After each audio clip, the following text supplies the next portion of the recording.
Good morning friends. आज की इस वीडियो में मैं आपको एक बहुत ही शानदार ट्रिक की मदद से ब्रज गुणन विधि द्वारा किसी भी प्रकार के दो चर वाले रैखिक समीकरण को बहुत आसानी से तथा बहुत कम समय में सॉल्व करना सिखाऊंगा। जी हाँ फ्रेंड्स, यहाँ पे मैं आपको एक ऐसा ट्रिक बताने जा रहा हूँ जिसकी सहायता से आप बहुत आसानी से ब्रज गुणन सहायता किसी भी प्रकार के दो समीकरण को आसानी से हल कर सकते हैं। बहुत सारे बच्चे ब्रज गुणन विधि का नाम सुनते ही भागने लगते हैं।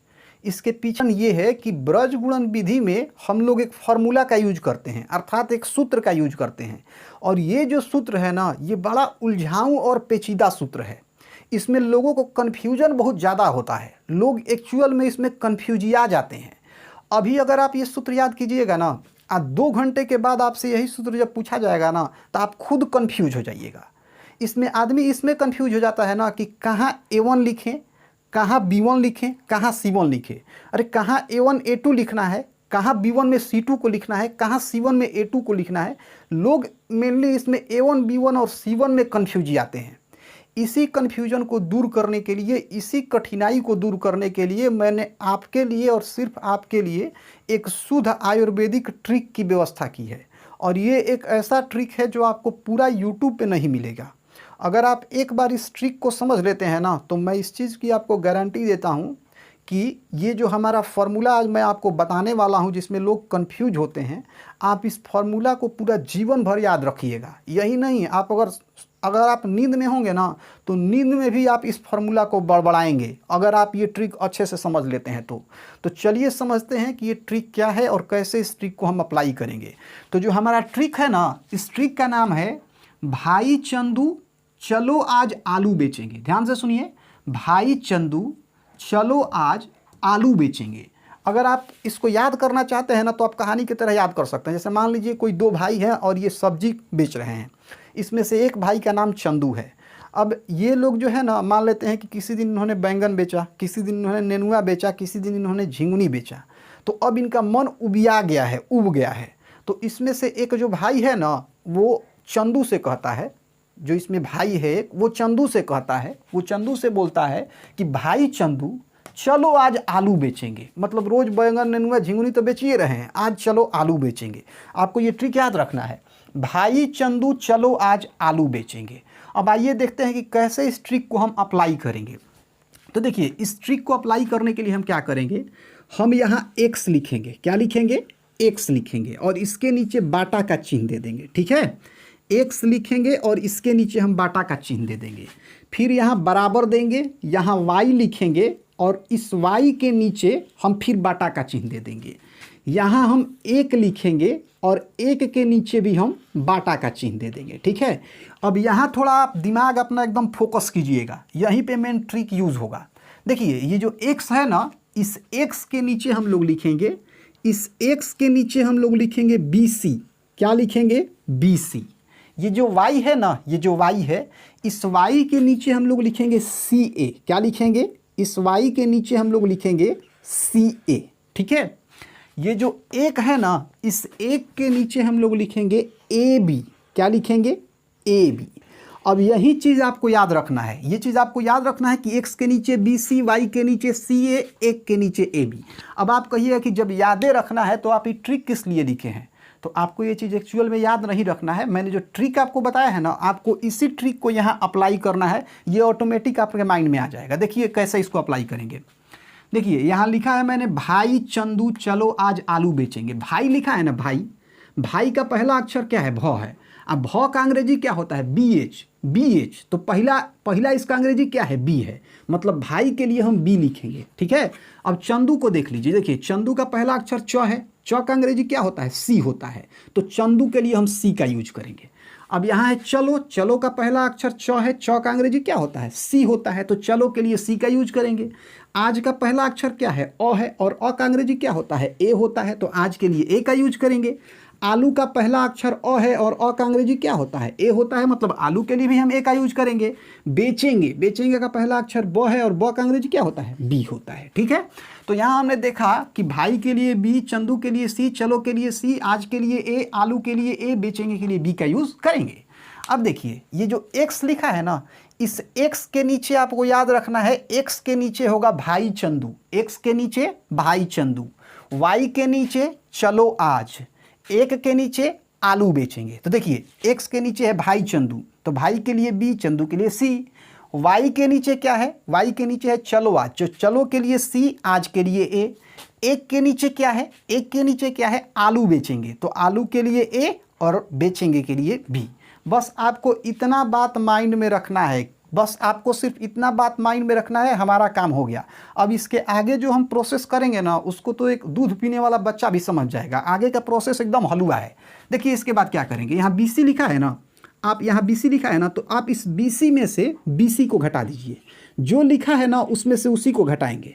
यहाँ CA लिखा है ना, तो CA में से आप CA को घटा दीजिए, CA में से आप CA को घटा दीजिए। यहाँ AB लिखा है ना, तो AB में से आप AB को घटा दीजिए। चलिए घटा दिया आपने। अब इसके बाद थोड़ा सा और है, आप इसको समझ लीजिए। देखिए यहाँ से स्टार्ट कीजिए, यहाँ आपको लिखना है, यहाँ लिखना है 12, यहाँ 21, 12 21, 12 21, बस।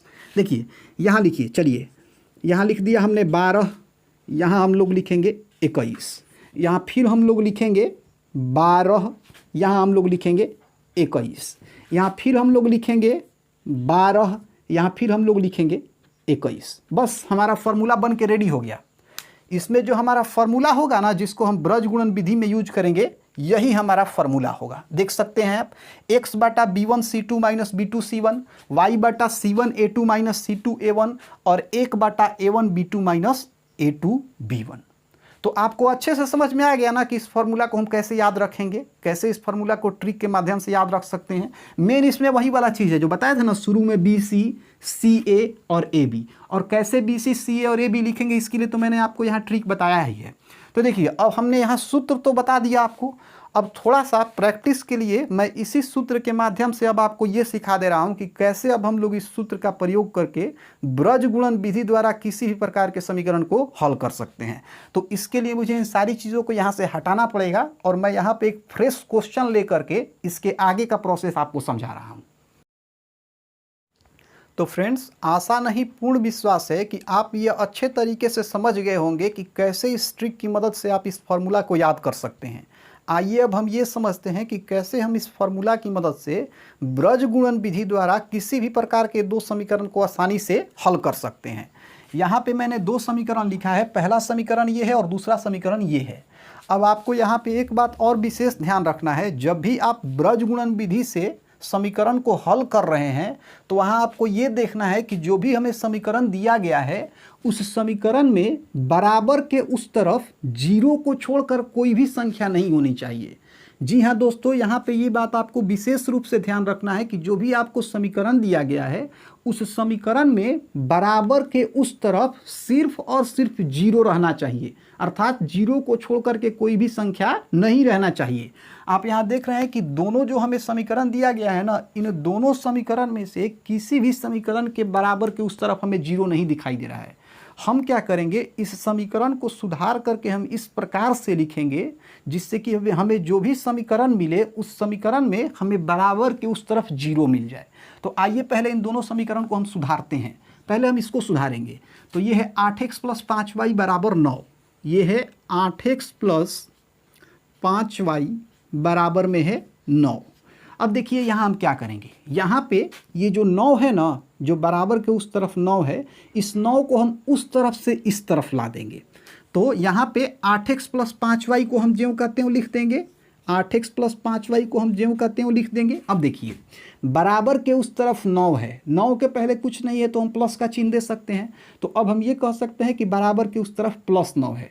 अब जब ये +9 उस तरफ से इस तरफ आएगा ना, तो ये हो जाएगा -9 और यहाँ हो जाएगा बराबर। अब देखिए बराबर के उस तरफ तो सिर्फ 9 था और ये जो 9 है ना, अब ये तो बराबर के इस तरफ आ गया, तो अब तो बराबर के उस तरफ कुछ बचा नहीं। तो जब बराबर के उस तरफ कुछ नहीं बचा है तो हम क्या यहाँ लिख सकते हैं, हम यहाँ जीरो लिख सकते हैं। जब कुछ नहीं बचा तो इसका मतलब क्या, जीरो है। तो मैंने यहाँ लिख दिया जीरो। तो हमें मिला 8x + 5y - 9 बराबर 0 और यही रियल में हमारा समीकरण फर्स्ट होगा क्योंकि इसमें हमें बराबर के उस तरफ जीरो दिखाई दे रहा है। अब हम इसको सुधारेंगे। तो ये है 3x + 2y बराबर 4, 3x + 2y बराबर 4। अब देखिए इसमें भी हम यही काम करेंगे, बराबर के उस तरफ ये जो 4 है ना, इस 4 को बराबर के इस तरफ ले आएंगे। तो यहाँ पे 3x प्लस 2y को ज्यों कहते हो हम लिख देंगे, 3x प्लस 2y को ज्यों कहते हो लिख देंगे। अब देखिए जो 4 है इसके पहले कुछ नहीं है तो प्लस है। अब प्लस 4 को जब उधर से इधर लाएंगे तो ये हो जाएगा -4, फिर यहाँ बराबर का चिन्ह देंगे। अब बराबर के उस तरफ तो सिर्फ 4 था और ये भी 4 बराबर के इस तरफ आ गया, तो अब उस तरफ तो कुछ बचा नहीं, तो यहाँ क्या लिख सकते हैं, 0 लिख सकते हैं। तो इस तरीके से जो हमारा रियल में समीकरण 2 होगा वो यही होगा। तो यहाँ लिख देंगे समीकरण 2। तो अब हमें समीकरण 1 भी मिल गया और समीकरण 2 भी मिल गया। तो अब हम क्या करेंगे, जो भी हमने यहाँ पहले समीकरण लिखा है ना, इसको यहाँ से हम हटा देंगे क्योंकि जगह का अभाव है यहाँ पे, और इन दोनों के जगह पे हम इन दोनों को लिख देंगे। तो आइए पहले इसे यहाँ से हटा करके और इन दोनों के जगह पे जो हमें अभी समीकरण मिला इसे लिख देते हैं। तो हमें मिला 8x प्लस 5y माइनस 9 बराबर 0। हमें मिला 8x प्लस 5y माइनस में 9 बराबर में 0। और जो हमें दूसरा समीकरण मिला ये मिला 3x प्लस 2y माइनस 4 बराबर 0। 3x प्लस 2y माइनस 4 बराबर 0। ठीक है, तो इस तरीके से यहाँ हमने 2 समीकरण लिख लिए। अब यहाँ पे क्या करेंगे, देखिए इन दोनों समीकरण की मदद से हम यहाँ a1 b1 c1 a2 b2 और c2 निकालेंगे। तो ये कैसे निकाला जाता है ये तो मैं आपको ऑलरेडी बता चुका हूँ। तो आइए अब यहाँ से हम a1 b1 c1 a2 b2 और c2 निकालते हैं। a1 बराबर, अब a1 किसको बोलते हैं, तो समीकरण फर्स्ट में x के गुणांक को a1 बोलते हैं। ये है समीकरण फर्स्ट, x का गुणांक है 8, तो a1 हो जाएगा 8। अब b1 किसको बोलते हैं, तो समीकरण फर्स्ट में ही y के गुणांक को b1 बोलते हैं। तो y का गुणांक है 5, तो b1 हो गया 5। अब c1 किसको बोलते हैं, तो समीकरण फर्स्ट में जो अचर पद होता है उसे c1 बोलते हैं। ये है अचर पद, अचर पद है -9, तो c1 हो जाएगा -9। अब यहाँ देख लेते हैं a2 बराबर, तो समीकरण सेकेंड में जो x का गुणांक होता है उसे a2 बोलते हैं। ये है समीकरण सेकेंड, x का गुणांक है 3, तो a2 बराबर यहाँ से हो जाएगा 3। अब यहाँ लिख लेते हैं b2 बराबर, तो समीकरण सेकेंड में y के गुणांक को b2 बोलते हैं। y का गुणांक है 2, तो b2 बराबर हो जाएगा 2। अब यहाँ देख लेते हैं c2 बराबर, तो समीकरण सेकेंड में जो अचर पद होता है उसे c2 बोलते हैं। अचर पद क्या है, -4, तो यहाँ c2 बराबर हम लोग लिख सकते हैं -4। ठीक है, चलिए a1 a2 b1 b2 c1 c2 तो हमने निकाल लिया। अब हम क्या करेंगे, जो भी हमें ये यहाँ से हमने a1 a2 b1 b2 और c1 c2 निकाला है ना, इसे ले जाके हम लोग उस फार्मूला में बैठा देंगे, हमारा काम हो जाएगा। तो अब यहाँ फार्मूला भी हमें लिखना पड़ेगा। तो फार्मूला के लिए तो मैंने आपको ट्रिक बताया ही है। हम क्या करते हैं, पहले हम यहाँ x लिखेंगे, ठीक है, और x के नीचे ऐसे लाइन दे के छोड़ देंगे, मतलब x और बाटा लिख के छोड़ देंगे। फिर यहाँ पे हम लोग y लिखेंगे और यहाँ बाटा का चिन्ह दे के छोड़ देंगे। फिर यहाँ पे हम लोग 1 लिखेंगे और यहाँ पे भी हम बाटा का चिन्ह दे के छोड़ देंगे। अब x के नीचे मैंने आपको बताया था हमें क्या लिखना है, x के नीचे हमें लिखना है भाई चंदू। क्या लिखना है, भाई चंदू। ठीक है, y के नीचे क्या लिखना है, y के नीचे लिखना है चलो आज, चलो आज। ठीक, और 1 के नीचे क्या लिखना है, आलू बेचेंगे। तो आलू बेचेंगे के लिए क्या लिखेंगे, आलू के लिए A और बेचेंगे के लिए B। देखिए भाई चंदू चलो आज आलू बेचेंगे। ठीक, अब इसके बाद यहाँ BC है तो इसमें से BC ही घटा देंगे, यहाँ CA है तो इसमें से CA ही घटा देंगे, यहाँ पे AB है तो इसमें से AB घटा देंगे। अब इसके बाद 12 21 12 21 12 21 लिख देंगे। तो यहाँ लिखेंगे 12, यहाँ लिखेंगे 21, यहाँ फिर 12, यहाँ लिखेंगे 21, यहाँ 12, यहाँ लिखेंगे 21। ट्रिक की मदद से हमने फार्मूला बहुत आसानी से लिख लिया। अब हम क्या करेंगे, जो भी हमें ये मान दिए हैं ना, इसे हम फार्मूला पे सेट कर देंगे, हमारा काम हो जाएगा। तो यहाँ हम लोग लिखेंगे x, यहाँ क्या लिखेंगे x। अब इसके नीचे क्या लिखेंगे, देखिए यहाँ है b1 इंटू c2, मतलब b1 गुना c2। b1 क्या है, b1 5 है, c2 क्या है, c2 -4 है, मतलब हम लिखेंगे 5 गुना -4, 5 गुना -4। इसके बाद यहाँ माइनस है तो यहाँ माइनस दे देंगे। फिर यहाँ है b2 गुना c1। अब b2 इसमें क्या है, तो यहाँ पे अगर b2 देखें तो b2 2 है और c1 क्या है, -9 है, तो यहाँ लिखेंगे 2 गुना -9। चलिए x वाला तो काम हमने कर दिया। अब बढ़ते हैं इधर y की तरफ। तो यहाँ हम लोग पहले y लिख लेते हैं और इसके बट्टे में यहाँ है c1 गुना a2। c1 क्या है, तो c1 -9 है और a2 यहाँ पे क्या है, a2 3 है, तो यहाँ लिखेंगे -9 गुना 3, ठीक है। इसके बाद माइनस का चिन्ह देंगे। यहाँ है C2A1। अब C2 को अगर देखें तो C2 -4 है और A1 कितना है, A1 8 है, तो यहाँ से लिखेंगे -4 गुना में 8। फिर यहाँ बराबर का चिन्ह देंगे, यहाँ हो जाएगा 1 और इसके नीचे क्या होगा, तो इसके नीचे होगा A1 गुना B2। A1 क्या है, A1 8 है और अगर हम B2 को देखें तो B2 2 है, तो यहाँ लिखेंगे 8 गुना 2, 8 गुना 2। इसके बाद यहाँ है माइनस A2B1। A2 क्या है यहाँ पे, तो A2 यहाँ पे 3 है और अगर हम B1 को देखें तो B1 5 है, तो यहाँ लिख देंगे 3 गुना 5। अब इसे हम क्या करेंगे, इसे हम हल कर देंगे। तो अब नीचे तो जगह है नहीं, तो ऊपर वाला जितना भी चीज़ है इसे मैं मिटा देता हूँ। ऐसे भी इसका अब यूज़ होने वाला है नहीं, क्योंकि अब तो यहाँ जो नीचे वाला दिया है इसी को हम सॉल्व करके और यहाँ पे इस समीकरण का आंसर ला देंगे। तो इसे भी मैं यहाँ से हटा दे रहा हूँ। चलिए अब इसको हम सॉल्व करते हैं, नीचे जो भी हमें मिला है। तो पहले तो यहाँ हम x लिखेंगे और x के बट्टे में हमारे पास है 5 गुना -4। 5 गुना -4 को हल करेंगे तो हमें -20 मिलेगा। इसके बाद देखिए -2 गुना -9 को अगर सॉल्व करें तो माइनस माइनस प्लस और दूना 18, तो यहाँ हो जाएगा 18, ठीक।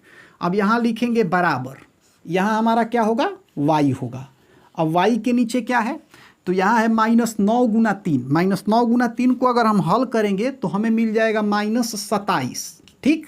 अब इसके बाद देखिए यहाँ भी माइनस, यहाँ भी माइनस।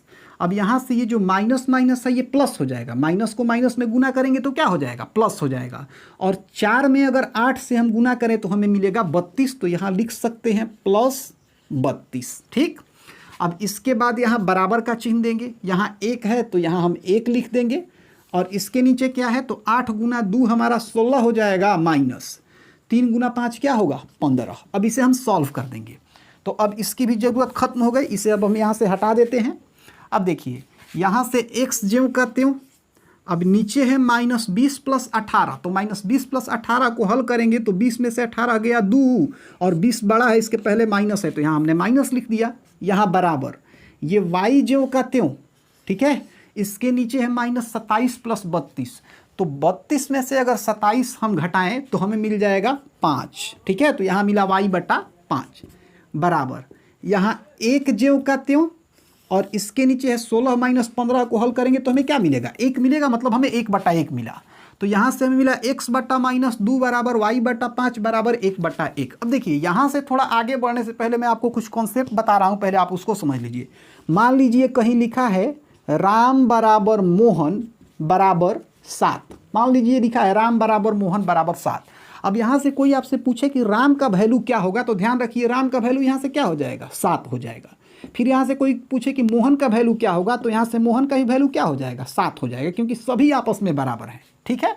आप इस कॉन्सेप्ट को माइंड में रखिएगा। तो देखिए अगर इस कॉन्सेप्ट का यूज़ हम यहाँ कर दें तो हम यहाँ लिख सकते हैं कि x/-2 बराबर 1/1, तो यहाँ लिखेंगे x/-2 बराबर 1/1। 1/1 को हम 1 लिख दे रहे हैं क्योंकि 1/1 को आप हल कीजिएगा तो आपको 1 ही ना मिलेगा। अब देखिए यहाँ से क्या करेंगे, यहाँ से हम तिरछा तिरछी गुना करेंगे, तो इसके नीचे चलिए 1 डाल ही देते हैं, ज़रूरत पड़ ही गया। x को 1 से गुना करेंगे तो x हो जाएगा और -2 को 1 से गुना करेंगे तो -2 मिलेगा, मतलब x बराबर यहाँ से हमें क्या मिल गया, x बराबर हमें मिल गया -2, ठीक है। अब अगली बार देखिए क्या करेंगे, अगली बार हम y/5 जो है ना इसे 1/1 के बराबर कर देंगे, तो यहाँ लिखेंगे y/5 बराबर 1/1, ठीक है। y/5 बराबर 1/1। तिरछा तिरछी गुना कीजिए, y में 1 से गुना करेंगे तो y हो जाएगा बराबर 1 में 5 से गुना करेंगे तो 5 मिल जाएगा। तो यहाँ से हमने ये देखा, कि x बराबर हमें -2 मिला और y बराबर हमें 5 मिला। तो यहाँ से हमने बहुत अच्छे तरीके से ये समझ लिया कि कैसे हम ब्रज गुणन विधि की सहायता से किसी भी प्रकार के 2 समीकरण को आसानी से हल कर सकते हैं। वीडियो अगर अच्छी लगी हो तो इसे अपने दोस्तों के साथ शेयर कीजिए और अगर आपको ये ट्रिक अच्छा लगा हो तो मेरे YouTube चैनल को सब्सक्राइब जरूर कीजिए। मिलते हैं अपनी अगली वीडियो में।